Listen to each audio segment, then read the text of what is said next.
எங்களுடைய முதலமைச்சர், எங்களுடைய இந்த லீடர் சீஃப் மினிஸ்டர் விஷன், இதுதான் ஸ்போர்ட்ஸ் மினிஸ்ட்ரியோடைய ரிவ்யூ மீட்டிங் முடிஞ்சிச்சு. சொன்ன எல்லா விஷயத்துக்குமே எஸ்ன்னு சொல்லிட்டு கோவர்ட்னு சொன்னார். அந்த மாதிரி ஸ்போர்ட்ஸை விரும்பக்கூடிய ஒரு சீஃப் மினிஸ்டர் ட்ரக்ஸுக்கு பதிலாக ஸ்போர்ட்ஸை கொண்டு வரணும்னு அவர் கைப்பட எழுதினார். ட்ரக்ஸை விட ஸ்போர்ட்ஸை எடுன்னு எழுதினார். 3 கிலோமீட்டர் ரன் பண்ணார் ஸ்போர்ட்ஸ் பீப்புளோட. அதே மாதிரி நம்மளுடைய முன்னாள் ஒன்றிய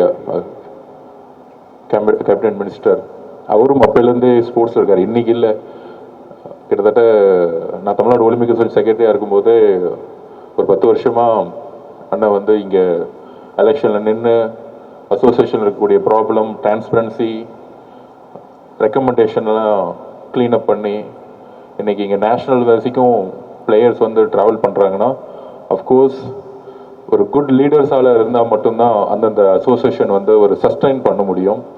so as a player daily evening வந்து என்னதான் பொலிட்டிக்கல் ஒர்க் இருந்தாலும் டெய்லி பேட்மிண்டன் விளையாடக்கூடிய ஒரு பிளேயராக இன்றைக்கும் அன்புமணி சார் இருக்கிறார், இன்றைக்கும் அண்ணன்.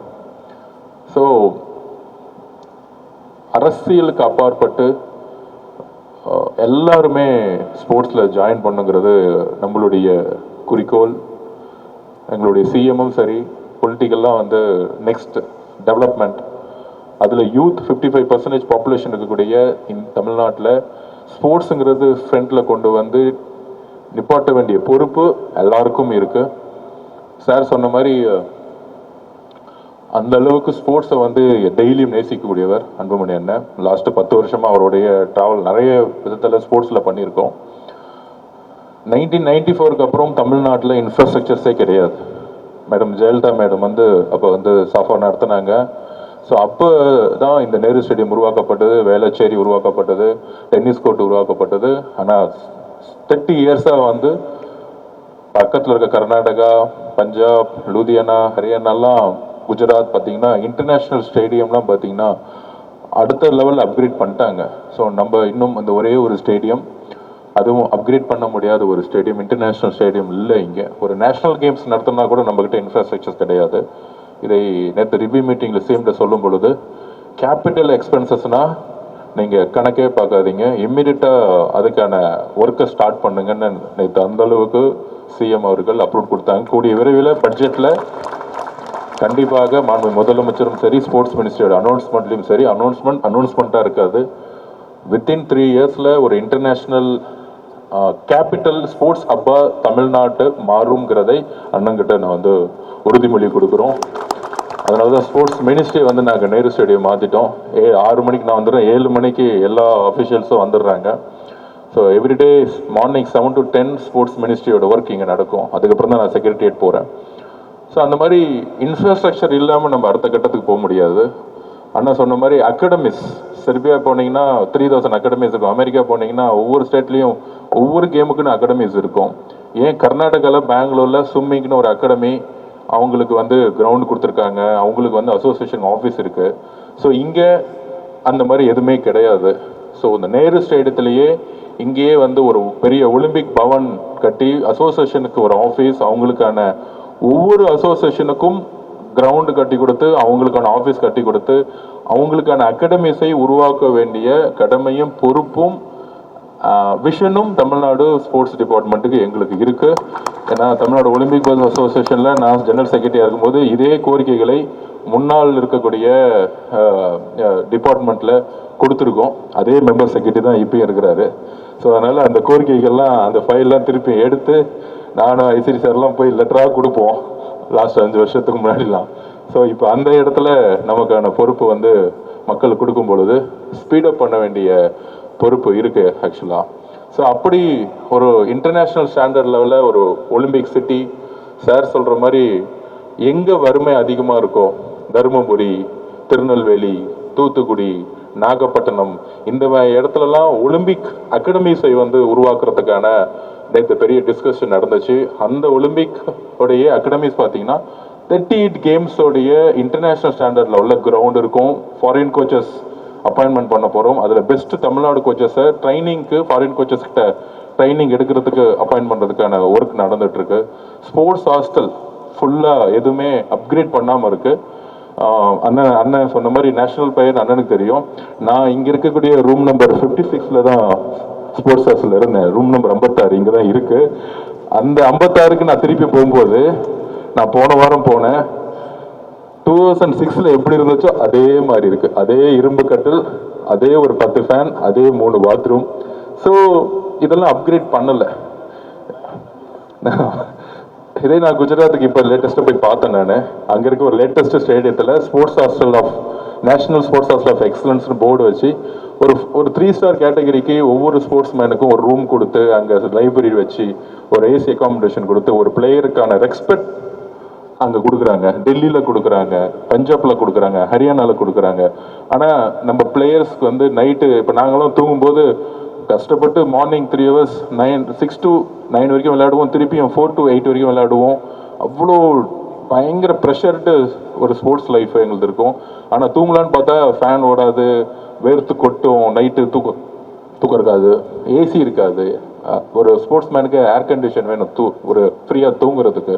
ஏன்னா பாடி வந்து ஓடி ஆல்ரெடி 40 டிகிரி ஒரு வெப்பத்தில் இருக்கும் பொழுது இன்னும் அதிகமான ஒரு ஹீட் பாடியாக இருக்கும் ஸ்போர்ட்ஸ் மேனுக்கு. ஸோ இந்த மாதிரி ஒரு நேஷ்னல் அத்லட்ஸ்க்கு வந்து சின்ன சின்ன விஷயங்கள் வந்து நம்மக்கிட்ட ஃபண்டு இல்லாமல் இல்லை. ஆனால் அது ஒரு சின்ன சின்ன விஷயங்களை வந்து அட்மினிஸ்ட்ரேஷனாக பண்ணணும். தமிழ்நாடு முழுசும் ஏசி அகாமடேஷன்ஸை மாற்ற சொல்கிறதுக்கு மாண்புமிகு முதலமைச்சர் வந்து ஓகே பண்ணியிருக்கிறாரு. அதுவும் இல்லாமல் இந்த 60 days ஸ்போர்ட்ஸ் ஹாஸ்டலில் முன்னாடி 350 rupees தான் இருந்துச்சு. மார்னிங் வரும். நான் ஃபஸ்ட்டு சாப்பிடும்போது கூட சோசியல் மீடியாவில் வந்து ஏதோ ஒரு வீடியோ எடுத்து பரப்புனாங்க. நான் ஜஸ்ட்டு சாப்பிடும்போது ஒரே ஒரு இட்லி 2 எக்கு மட்டும்தான் இருந்துச்சு. ஒரு ஸ்போர்ட்ஸ் மேனுக்கு ப்ரோட்டீன் பேஸ்டு ஃபுட் இருக்கணும். ஆனால் ஸ்போர்ட்ஸ் ஹாஸ்டல் நேஷனல் அட்லட்டுக்கு ப்ரோட்டீன் பேஸ்டு ஃபுட்டே கிடையாது. ஒரு இட்லி 2 எக் இருந்துச்சு காலையில். ஸோ இப்போ சாயில் பார்த்தீங்கன்னா எல்லா மெனு இருக்கும். பிரெட்ஸ் இருக்கும், கார்ன்ஃப்ளெக்ஸ் இருக்கும், நட்ஸ் இருக்கும், ஒரு நேரத்தில் ப்ரோட்டீன் ஃபுட் இருக்கும், கார்ப்ஸ் ஃபுட் இருக்கு, இட்லி இருக்கும். அந்த மாதிரி ஒரு 3-4 மெனு இருக்கும் சாயில். சென்ட்ரல் கவர்மெண்ட்லுடைய சாய் ஹாஸ்டலில் அந்த மாதிரி இருக்கும். ஸோ அதை அப்கிரேட் பண்ணுறதுக்கு மாண்புமிகு முதலமைச்சர் சொன்ன உடனே 350ங்கிறது 450 ஆச்சு. கிட்டுக்கு வந்து 25,000 மாற்றிருக்கோம். வருஷத்துக்கு மினிமம் 3 நைட் ஷூஸ், அந்த மாதிரி ஒரு குவாலிட்டியான ஷூஸ் கொடுக்கணும். கிட்ஸ் வந்து மினிமம் கிட்டத்தட்ட 8 பேர் கொடுக்கணும். அப்படிலாம் போட்டு ஆல்மோஸ்ட் 12 crores சேங்ஷனை இந்த 30 days நம்ம அப்ரூவ் பண்ணி சேங்ஷன் பண்ணியாச்சு ஆக்சுவலாக. ஸோ ஆல்மோஸ்ட் தமிழ்நாடு முழுசு இருக்கக்கூடிய ஹாஸ்டல் ப்ளஸ் எல்லா டிஸ்ட்ரிக்ட்லையும் ஸ்போர்ட்ஸ் ஹாஸ்டல் ஆரம்பிக்கணும் நம்ம நினச்சிட்டு இருக்கோம். ஆக்சுவலாக இப்போ தருமபுரியில் ஸ்போர்ட்ஸ் ஹாஸ்டல் இருக்கணும். கள்ளக்குறிச்சியில் கல்வராயமலை போயிட்டு வந்தோம். அங்கே மேலே 7 ஏக்கர் சூஸ் பண்ணி அங்கே ஒரு ஷெட்யூல் ட்ரைப்ஸுக்கு பழங்குடி மக்களுக்குன்னு ஒரு ஸ்போர்ட்ஸ் ஒரு மினி ஒரு ஒலிம்பிக் மாதிரி அங்கே கட்டுறதுக்கான பூர்வாங்க பணி நடந்திருக்கு. இது எல்லாமே மாண்புமிகு முதலமைச்சர் அவர்கள் சொன்ன உடனே இதை வந்து எவ்வளோ ஸ்பீடாக பண்ண முடியுமோ அவ்வளோ ஸ்பீடாக பண்ணுங்க. ஸ்போர்ட்ஸோடைய இன்ஃப்ராஸ்ட்ரக்சருங்கிறது கேபிட்டல் எக்ஸ்பென்சஸில் கொண்டு வந்துட்டு அதுக்கு எவ்வளோ வேணால் செலவு பண்ணுங்க அப்படிங்கிறத அப்படி ஒரு டிஸ்கஷன்ஸை சிஎம் அவர்கள் உடனடியாக நேற்று கிளியர் பண்ணாரு. ஸோ அந்த அளவுக்கு ஸ்போர்ட்ஸை விரும்பிய ஒரு முதலமைச்சர், விரும்பக்கூடிய முதலமைச்சர் எல்லா யூத்தையும் விளையாடுங்க, எங்கெல்லாம் ஒரு காலி வேக்கன்ட் கிரவுண்ட் இருக்கும் அங்கெல்லாம் ஒரு எம்ஓஇ போட்டு கிளீனப் பண்ணி ஃபெர்டிலைட் போட்டு விளையாட வைங்க, எல்லா யூத்தையும் விளையாட வைங்க, மார்னிங் 6 to 10 வரைக்கும் நீங்கள் வந்து விளையாட வைங்க அப்படின்னு ஒரு இன்ஸ்ட்ரக்ஷன் வந்து முதலமைச்சர் கொடுத்துருக்கிறாரு. ஸோ அதனால அண்ணன் அன்புமணி அந்த மாதிரி அவர் லைஃப்பில் வந்து பாலிடிக்ஸ் முக்கியமாக ஸ்போர்ட்ஸ் முக்கியமானா ஃபஸ்ட்டு ஸ்போர்ட்ஸ்னு சொல்லுவார். அதே தான் எங்களுக்கும் பாலிடிக்ஸாக ஸ்போர்ட்ஸ் ஆனால் ஃபஸ்ட்டு ஸ்போர்ட்ஸ். ஏன்னா அங்கே கீழேருந்து நாங்கள் வந்திருக்கோம். ஏன்னா ஸ்போர்ட்ஸ் வந்து பொதுவாக ஒரு பாசிட்டிவ். பிரேசிலில் வந்து நிறைய இடத்துல ட்ரக்ஸ் வந்துச்சு ஒரு கல்ச்சர். அப்போ அந்த கவர்மெண்ட் என்ன பண்ணாங்கன்னா எல்லா இடம் எங்கெல்லாம் ஃபுட்பால் கிரவுண்ட் இருக்கோ அதெல்லாம் அந்த வேக்கண்டான கிரவுண்டெல்லாம் ஓப்பன் பண்ணி விட்டு ஃபுட்பால் என்கரேஜ் பண்ணாங்க. இன்டர்நேஷ்னல் லெவலில் பிரேசிலும் சக்ஸஸ் பண்ணாங்க. அப்போ ட்ரக்ஸோடைய அடிக்ஷன்ஸ் வந்து குறைஞ்சிட்டே இருந்துச்சு. ஸோ இதுதான் வந்து யூத்தை வந்து ஒரு நல்ல ஒரு பாசிட்டிவாக எனர்ஜெட்டிக் மாற்றினா அது ஸ்போர்ட்ஸுக்கு தான் முடியும். அதனால இனிமேட் எக்ஸிக்யூஷனில் நிறைய கான்சென்ட்ரேட் பண்ண சொல்லியிருக்காரு மாண்புமிகு முதலமைச்சர் அவர்கள். அகாடமி சொன்னார், உறுதியாக 10 அகாடமி இருக்குது. அண்ணன் நீங்கள் சொல்கிறதுக்கு முன்னாடியே தர்மபுரியை நாங்கள் மார்க் பண்ணி வச்சுருக்கோம். நாங்கள் ஒரு அகாடமியை நாங்கள் ஆக்சுவலாக திருவண்ணாமலையில் ஒரு அகாடமி. ஸோ இந்த மாதிரி எங்கெல்லாம் வறுமை அதிகமாக இருக்கோ, எங்கெல்லாம் லிக்கர் சேல்ஸ் அதிகமாக இருக்கோ, எங்கெல்லாம் ட்ரக்ஸோட மூவ்மெண்ட் அதிகமாக இருக்கோ, அங்கெல்லாம் ஸ்போர்ட்ஸை வந்து ஒரு பெரிய பெரிய கிரவுண்டை போட்டு நம்ம வந்து கொண்டு போகணுங்கிறது ஒரு பெரிய விஷயம் இருக்கு. இன்னொரு முக்கியமான விஷயம், 125 வருஷத்துல இந்த ஒலிம்பிக்ஸ்ல தமிழ்நாட்டில இருந்து ஒரு மெடல் இது வரைக்கும் நம்ம வாங்கினதே கிடையாது. எஜுகேஷன்ல டெவலப் ஆயிருக்கோம், அதர் டிபார்ட்மெண்ட் டெவலப் ஆயிருக்கும். ஆனால் ஸ்போர்ட்ஸ்ல இருந்து இது வரைக்கும் நம்ம ஒரு மெடல் நம்ம வாங்கினதில்லை. பேட்மிண்டன்ல இருந்து ஒரு எக்ஸாம்பிளா நம்மளுடைய பக்கத்து மாநில சிந்து மேடம் வந்தாங்க. அதே மாதிரி பேட்மிண்டன்ல இருந்து ஒலிம்பிக் பிளேயர் உருவாக்குறதுக்கு ஒரு அகாடமியை கண்டிப்பாக தமிழ்நாட்டில் உருவாக்கணும். எனக்கு ரொம்ப பிடிச்ச விஷயம் கோபிச்சந்த் சார் வந்து எனக்கு ஒரு இன்ஸ்பிரேஷன் மாதிரி. கிரிக்கெட்ல வந்து ஜக்மோகன் டால்மியா ஒரு இன்ஸ்பிரேஷன்னா, பேட்மிண்டன்ல வந்து கோபிச்சந்த் சார் வந்து ஒரு பெரிய இன்ஸ்பிரேஷன். அவரு ஓனா ஒரு அகாடமி போட்டாரு, கவர்மெண்ட் லேண்ட் கொடுத்தாங்க. அந்த மாதிரி எல்லா அசோசியேஷனுக்கும் லேண்ட் கொடுத்து இன்ஃப்ராஸ்ட்ரக்சர் வந்து பேக்கப் பண்ண வேண்டிய கடமை கண்டிப்பாக எஸ்டிடிக்கு இருக்கு, அரசுக்கு இருக்கு, முதலமைச்சருக்கும் அதுல பரிபூர்ண சம்பந்தம் இருக்கு. ஸோ கோபிச்சந்த் அகாடமி மாதிரி, படுகோன் அகாடமி மாதிரி ஒரு பெரிய அகாடமியை உருவாக்குவோம். மேக்சிமம் 2036 தமிழ்நாட்டில இருந்து குறைந்தபட்சம் ஒரு 15 மெடல் வந்து ஒலிம்பிக்ஸ்ல நம்ம எடுக்கணுங்கிற ஒரு டார்கெட் வந்து நம்ம வச்சிருக்கோம். 2036 இஸ் அவர் கோல். அதுக்கு பேட்மிண்டனுக்கு என்னெல்லாம் தேவையோ, பிளேயர்ஸுக்கு ஆகட்டும், கோச்சஸ்க்கு ஆகட்டும், இல்லை இன்டர்நேஷனல் ஃபாரின் கோச்சை நீங்கள் அப்பாயின்ட் பண்ணுறதா இருந்தால் கூட நீங்கள் அப்பாயின்மெண்ட் பண்ணுங்க. அதுக்கான ஃபினான்ஷியல் சப்போர்ட் வந்து எஸ்டியிலேருந்து நாங்கள் கொடுக்கறதுக்கு ரெடியாக இருக்கோம். ஒரு பிகினர் கோச், ஒரு senior coach, 2 foreign coaches plus local இருக்க ஒரு 5 to 10 கோச்சஸை வந்து பேக்கப் பண்ணி அவங்களுக்கு நம்ம ட்ரைனிங் கொடுக்கலாம். நம்மளுடைய பிளேயர்ஸ் ஹாஸ்டலில் கொண்டு வரதுக்கு, இந்த ஒலிம்பிக் அகாடமியோடைய ஹாஸ்டலில் பேட்மிண்டன் பிளேயர்ஸ் கொண்டு வரதுக்கு என்ன தேவைகளோ நம்மளுடைய ஸ்டேட் கவர்மெண்ட் செய்கிறதுக்கு ரெடியாக இருக்குது. கூடிய சீக்கிரத்தில் இந்த டிஸ்கஷன் பண்ணும்போது சிஎம் கிட்ட சொன்னோம், இந்த ஐஏஎஸ் ஐபிஎஸ்க்கு வந்து எப்பயுமே ஒரு ஈவெண்ட்ஸ் நடத்துவாங்க. கிரிக்கெட்டுக்கும், அது அத்லெட்டிக் நடத்துவாங்க, ஸ்விம்மிங் நடத்துவாங்க, எல்லா ஈவெண்ட் நடத்துவாங்க. 34 கேம்ஸ் சூஸ் பண்ணி யார் வேணால் இதில் வேணால் பார்ட்டிசிபேட் பண்ணலாம். அதில் முதல் முறையாக ஒரு பிளான் பண்ணியிருக்கோம், ஸ்போர்ட்ஸ் ஃபார் எவ்ரி ஒன் அப்படிங்கிற கான்செப்டுக்காக எல்லா எம்எல்ஏஸும் எல்லா எம்பிஸும் ஸ்போர்ட்ஸில் பார்ட்டிசிபேட் பண்ணணும். அப்படி ஒரு ஈவெண்ட்டை வந்து நம்ம நடத்த போகிறோம். அரசியல் கட்சிக்கு அப்பாற்பட்டு, அது டிஎம்கேவா இருக்கலாம், ஏடிஎம்கேவா இருக்கலாம், பிஜேபியா இருக்கலாம், எந்த கட்சி வேணா இருக்கலாம், எல்லோரும் சேர்ந்து விளையாடணும். எம்எல்ஏஸ், எம்பிஸ், சில பேரால வயசானவங்க விளையாட முடியலையா, வாக்கிங்ல ஒரு காம்படிஷன், அந்த மாதிரி எல்லோரும் எம்எல்ஏ எம்பிஸ் எல்லோரும் விளையாடணும். அதில் காம்படிஷன் வந்து ஐபிஎஸ் அண்ட் ஐஏஎஸ் அவங்க ஒரு தனி அணி, எம்எல்ஏ எம்பிஸ்லாம் ஒரு தனி அணி, ஒரு காம்படிஷன் மாதிரி ஒரு எனர்ஜெட்டிக் தமிழ்நாடு, ஒரு பாசிட்டிவ் தமிழ்நாடு. அரசியல் மேடைகளை நம்ம சண்டை போடுறோம், அது வேற. ஆனால் ஸ்போர்ட்ஸ்ன்னு வரும்பொழுது நம்ம எல்லாரும் ஒன்னா இருக்கணும் அப்படிங்கிற ஒரு விஷன் மாண்புமிகு முதலமைச்சர் அவர்களுக்கும் சிஎம் அவர்களுக்கும் இருக்கு.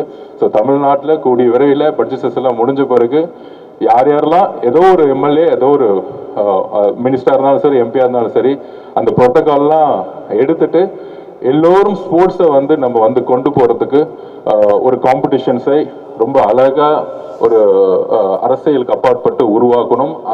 அப்போதான் வந்து மக்களுக்கு வந்து ஸ்போர்ட்ஸை வந்து எந்த அளவுக்கு கிரவுண்ட்ல உள்ள கொண்டு போக முடியும். ஒரு எம்எல்ஏ, எம்பி, மினிஸ்டர்ஸ் எல்லாரும். அதனால தான் முதலமைச்சர் வந்து நானும் வந்து ரன் பண்றேன்னு 3 கிலோமீட்டர் ரன் பண்ணாரு.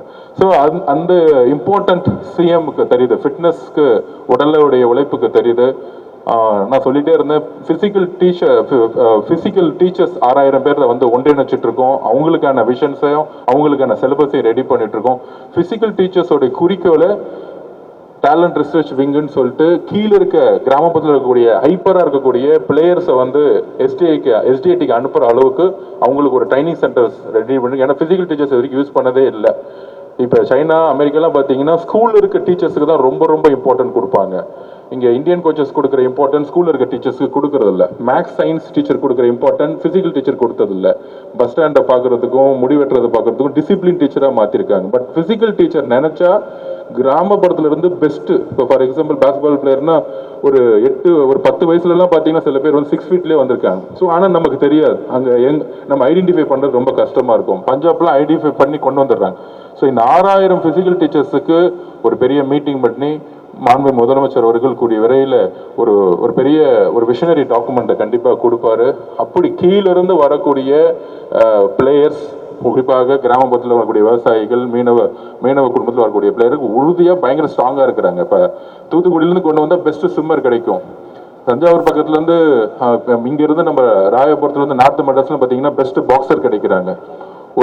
ஒரு சமூகத்தினுடைய கோபமாக இருக்கக்கூடிய ஒரு இளைஞரை வந்து நம்ம ஸ்போர்ட்ஸை திருப்பும் பொழுது இன்னும் வந்து நம்மளால அது மெடலாக மாற்ற முடியும். ஸோ அது அந்த நெகட்டிவ் எனர்ஜியை பாசிட்டிவாக மாற்றுறது வந்து ஸ்போர்ட்ஸ். அதனால academies, international standard level Olympic cities, இது எல்லாமே ரிவ்யூ பண்ணிட்டு இருக்கோம். அதே மாதிரி ஒவ்வொரு அசோசியேஷனுக்கான ஒரு அகாடமிஸ், அவங்களுக்கான ஆஃபீஸ், அவங்களுக்கான தங்கும் இடம், அவங்க ப்ராக்டிஸ் பண்ணுறதுக்கான இடம், இங்கிருந்து பிளேயர்ஸ் எல்லாம் வந்து ட்ரெயினில் போகும்போது கஷ்டப்படுறாங்க. இப்போ மாண்பு முதலமைச்சர் சொன்னார், அவங்களாம் நம்ம வந்து ஃப்ளைட்டில் வந்து அனுப்பிச்சு விடணும் அப்படின்னு சொல்லியிருக்காரு. எல்லா பிளேயர்ஸ், இட்ஸ் நாட் ஒரு பிளேயர் கிடையாது, தமிழ்நாட்டில் இருக்கக்கூடிய எல்லா பிளேயர்ஸும் யார் தமிழ்நாடு டிஷர்ட் போடுறாங்களோ அவங்கள பத்திரமா நம்ம வந்து கூட்டிட்டு வரணுங்கிறது சிஎம்முடைய எல்லாத்துடைய தாட்டும் ஒரே மாதிரி இருக்கு. அதனால சின்ன சின்ன விஷயங்களை நம்ம உருவாக்குவோம். இன்டர்நேஷனல் ஸ்டாண்டர்ட் லெவலில் இன்ஃப்ராஸ்ட்ரக்சரை உருவாக்கக்கூடிய இடத்துல இருக்கும். நமக்கு ஒரு இன்டர்நேஷனல் ஸ்டாண்டர்ட் லெவல் இன்ஃப்ராஸ்ட்ரக்சர் தமிழ்நாட்டில் கிடையாது, இந்தியா முழுவதும் உருவாயிருச்சு. மேகாலயில் நேஷனல் கேம்ஸ் நடக்குது, ஆனால் இது வரைக்கும் நம்ம நேஷனல் கேம்ஸ் நடத்துனதே கிடையாது. நேஷனல் கேம்ஸில் நம்ம 6வது 7வது இடத்துல இருக்கிறோம். ஸோ அப்போ இதெல்லாம் சரி செய்யக்கூடிய இடத்துல உறுதியாக ஒரு விஷனோட மாண்பு முதலமைச்சருடைய ஒரு விஷனில் ஃபுல்லாக நாங்கள் எல்லோரும் ஒர்க் பண்ணிட்டு இருக்கோம். கீழே ஸ்போர்ட்ஸ் ஹாஸ்டல்லேருந்து வந்ததுனால, அதுவும் அசோசியேஷனுடைய அட்மினிஸ்ட்ரேஷன் வந்து வந்ததுனால ஒவ்வொரு விஷயமும் எங்களுக்கு கீழே கிரவுண்ட்ல இருந்து புரிஞ்சுட்டு வந்திருக்கோம். அதனால எல்லோரும் ஒன்றிணைவோம். பாலிடிக்ஸ்க்கு அப்பாற்பட்டு ஒரு நல்ல ஒரு யூத்ஸ் சொசைட்டியை உருவாக்குறதுக்கும், ஒரு எனர்ஜெட்டிக் சொசைட்டியை உருவாக்குறதுக்கும், ஒலிம்பிக்ல மெடல்ஸை உருவாக்குவதற்கும் கூடிய விரைவில் அதுக்கான ஒரு விஷனோட நம்ம பயணிப்போம். உறுதியாக பேட்மிண்டன் அசோசியேஷனுக்கு என்னெல்லாம் வேணுமோ, நான் சொன்ன மாதிரி ஃபாரின் கோச்சஸ், அதுக்கான இடம் இப்போ வந்து ரெடி பண்ணிட்டு இருக்கோம். எல்லா அசோசியேஷனுக்கும் ஒரே இடத்துல அகாடமிஸையும், அகாமடேஷன் சென்டரையும், ட்ரைனிங் சென்டர்ஸையும், அதுக்கான இடத்தெல்லாம் இப்போ வந்து பிளான் பண்ணிட்டு இருக்கோம். ஸோ கூடிய விரைவில் அதுக்கான அனௌன்ஸ்மெண்ட் வருங்கிறத சொல்லி வாய்ப்பு கொடுத்த அனைவருக்கும், சாருக்கும் ரொம்ப ரொம்ப நன்றிங்கிறத தெரிவிச்சுக்கிறோம். தேங்க்யூ.